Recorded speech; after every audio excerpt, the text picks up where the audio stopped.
ଏଠି ବୁଲି ବୁଲି ଥକି ଗଲା ପରେ ସେଇଠି ପହଞ୍ଚିଛି ଯୋଉ ଘରେ ମୋ ସ୍ୱାମୀଙ୍କ ସ୍ମୃତି ଅଛି, ଯୋଉ ଘରକୁ ଦିନେ ମୋ ବୋହୂ ଆସିଥିଲେ, ଯୋଉ ଘରେ ମୋ ପୁଅ ଝିଅ ଜନ୍ମ ହେଇଥିଲେ, ଆଉ ଯୋଉ ବାପାଙ୍କ ହାତ ଧରି ଠୁକୁ ଠୁକୁ ହେଇ ପାଦ ପକାଉଥିଲେ। ଆଉ ମୁଁ ଘର ଛାଡ଼ିଲା ପରେ ବିଶ୍ୱାସ କର ଦେଖୁଛି, ମୁଁ ଘର ଛାଡ଼ିଲା ପରେ ତମକୁ ମୋ ପୁଅ ଝିଅକୁ ବହୁତ ଖୋଜିଛି। ଖୋଜି ଖୋଜି ଯେତେବେଳେ ମୁଁ ଗାଁରେ ଯାଇ ପହଞ୍ଚିଛି, ଦେଖିଲି ଦାଣ୍ଡ ଦୁଆର ମୁହଁରେ କବାଟରେ ଗୋଟେ ତାଲା ପଡ଼ିଥିଲା।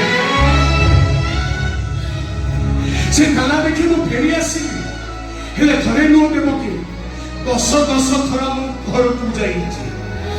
ଆଉ ସେଇ ବନ୍ଦ ଥିବା ତାଲାକୁ ଦେଖି ପୁଣି ଫେରି ଆସିଛି। ହେ ଦେବକି, ଆଉ ତାପରେ ଘରେ କାମ କରି ବହୁତ କଷ୍ଟରେ ଛୁଆ ଦିଟାଙ୍କୁ ମୁଁ ପାଠ ପଢେଇଲି। ଘରେ ବାହାରେ ପଢା କରେ ମୋ ଝିଅଟାକୁ ଏକୁଟା ଛାଡି ମୁଁ ବାହାରକୁ ଆସିପାରିନି। ତା ବାପାକୁ ଖୋଜି ଖୋଜି ଏଠି ଆସି ପହଞ୍ଚିଛି ନା, ହେଲେ ମୋ ପିଲାର ବାପାକୁ ମୁଁ ପାଇଲି। ମୋ ପୁଅ ଝିଅ ବହୁତ ବଡ ବଡ ହେଇଯାଇଥିବେ। ମୋ ପୁଅ ମୋଠୁ ଉଚ୍ଚା ହେଇଯାଇଥିବ।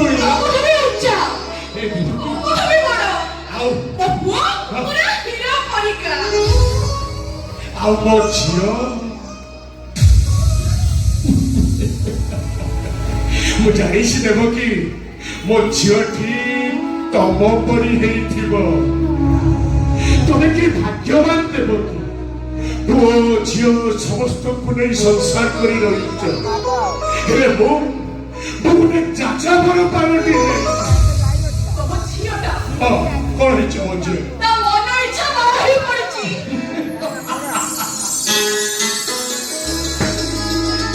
ଆରେ ଏଥିପାଇଁ ତମେ ମନ ଦୁଃଖ କରୁଛ ଦେବକି? ଆଜିକାଲି ଯୁଗରେ ପରା ପୁଅ ଝିଅ ମାନେ ନିଜ ପସନ୍ଦରେ ବାହାଘର ହେଇଥାନ୍ତି। ଏଥିରେ ବାପା ମା ଦୁଃଖ କରିବାର କଣ ଅଛି? ଦୁଃଖ କଣ କରିବାର ଅଛି? ମୁଁ ଜାଣିଛି ତମେ ଯେମିତି ଜିଦଖୋର ମଣିଷ, ମୋ ଝିଅର ଶାଶୁ ଘରକୁ ତମେ ଜମା ଯାଉନଥିବ। ଦେବକି, ସେ କଥା ଛାଡ। ତମେ ଏଠି କାହିଁକି? କଣ କରୁଛ ତମେ? କାହା ସହିତ ଏଠିକି ଆସିଛ? ମୋ ପୁଅ ସାଙ୍ଗରେ ମୁଁ ମେଡିକାଲ ଯାଉଥିଲି। ପୁଅ? ହଁ, ଆମ ପୁଅ ଯାହାକୁ ପିଲାବେଳେ ଆମେ ରାଜୁ ବୋଲି ଡାକୁଥିଲେ।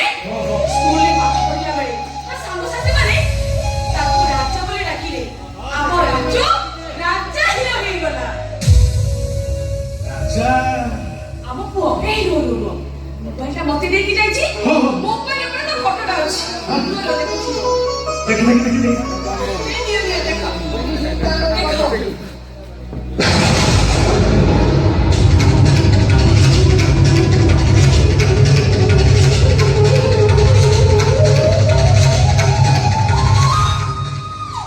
এইটা ଆଉ ମୋ ଝିଅ? ଆରେ ଶୀଘ୍ର ବାହାର କର।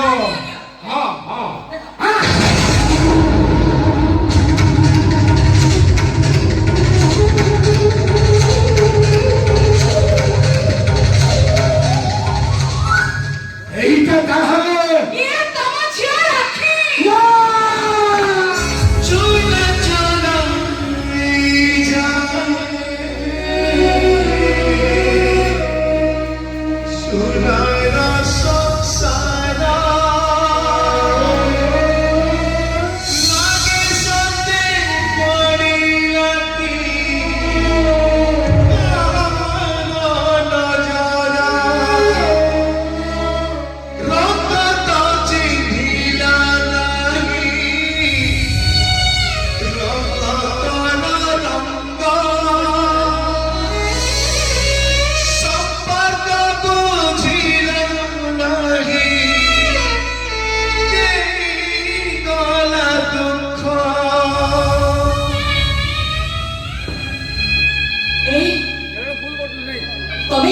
তুমি ବି କଣ କରୁଛ?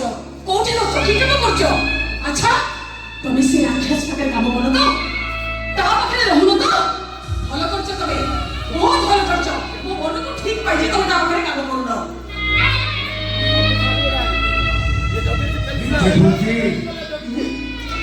ମୋ ସଂସାରଟା ଭାଙ୍ଗିଗଲା ଦେବକୀ।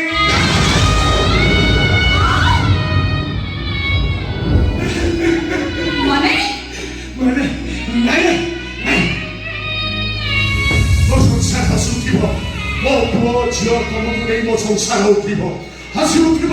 ହେଲେ ତମେ ଜାଣିଛ ଦେବକୀ, ମୋ ଝିଅ ମତେ ଦେଖିଲେ ମାରିଦବ। ଜମା ନୁହଁ। ସିଏ ଯେତେବେଳେ ତମକୁ ଦେଖିଦବ ସେତେବେଳେ ସିଏ କହିବ, ଓ ମୋ ବାପା ନା ପୁରା ଯାତ୍ରା ମାନେ ଭିଡିଆ ଭଳିଆ ଦେଖାଯାଉଛି। ସେ ଘରକୁ ଆସିଲେ ମୁଁ ତାଙ୍କ ଦାଢି ଗୁଡାକ ହାତେ ଧରି କାଟି ପକେଇବି। ନାଇଁ ଦେବକୀ, ମୋ ଝିଅ ମତେ ଦେଖିଲେ ଗୁଳି କରିଦବ। ଏଇ ଝିଅଟା ବେଳେବେଳେ ତମ ଫଟୋ ଦେଖି କାନ୍ଦେ। ମୁଁ ତାକୁ ପଚାରେ, ତୁ କାହିଁକି କାନ୍ଦୁଛୁ? ସିଏ ମତେ କଣ କହେ ଜାଣ? ବୋଉ, ବାପା ଥିବା ପୁଅ ସଭାରେ ହାରେନି, କି ବାପା ଥିବା ଝିଅ କେବେ ଉପରେ ରୁହେନି। ଆମ ବାପା ଥିଲେ ଆମେ କଣ ଉପାସ ରହିଥାନ୍ତୁ? ମୋ ଭାଇ କଣ କୋଉଠି ହାରିଥାନ୍ତା? ତମେ ଫେରି ଆସିଛ ମାନେ ଆମର ଆଉ କିଛି ଅସୁବିଧା ହବନି। ମୋ ରାକ୍ଷୀ ପୁଣି ଆମ ଘରକୁ ଫେରି ଆସିବ। ଆମ ହସ ଖୁସିର ସଂସାର ପୁଣି ନାଚିବ, ପୁଣି ନାଚିବ। ଆମ ପୁଅ ରୋଜଗାର କଲାଣି, ଡାଲି ଭାତ ଆମର ଚଳିଯିବ। ତମେ ଆଉ ଗୋଟେ କଥା ଜାଣିନ ବୋଧେ? କୋଉ କଥା? ଆମ ଟୋକା ଗୋଟେ ଝିଅକୁ ଭଲ ପାଉଛି। ସେ ଝିଅଟା ତ ହାତ ଛାଡ଼ିଦେଲା। ସେଇଥିପାଇଁ ସେ ଯେମିତି ଟୋକାଟା ମନ ଦୁଃଖରେ ରହୁଛି। ଆଉ ସେ ଝିଅଟା ନା ରାଧା। ତମେ କେମିତି ଜାଣିଲ? କେମିତି ଜାଣିବିନି ଯେ, କେମିତି ଜାଣିବିନି? ଯୋଉ ଝିଅ ମାନେ ପ୍ରେମ କରି ପ୍ରେମିକର ହେଇ ନ ପାରନ୍ତି ସେ ଝିଅ ନା ପୁରା ରାଧା। ତମେ ଫେରି ଆସିଛ, ମୋ ଝିଅ ରାକ୍ଷୀ ତାର ସବୁ ରାଗ ଅଭିମାନକୁ ଭୁଲି ପୁଣି ମୋ ଘରକୁ ଫେରି ଆସିବ। ଆମ ହସ ଖୁସିର ସଂସାର ପୁଣି ନାଚି ଉଠିବ। ଆରେ ରାଜା, ଆରେ ତୁ କୁଆଡ଼େ ଗଲୁ? ତୁ ମାନେ ସେଦିନ କହୁଥିଲୁ ଆମେ ସମୟକୁ ପଚାରୁଥିବା, ଆମେ କେହି କାନ୍ଦିବାନି, ସମସ୍ତେ ହସିବା। ତୁ ମୋ ରାକ୍ଷୀ ଆମେ ସମସ୍ତେ ହସିବା, ଆଉ ହସି ହସି କହିବା କିଏ କାନ୍ଦିଲା।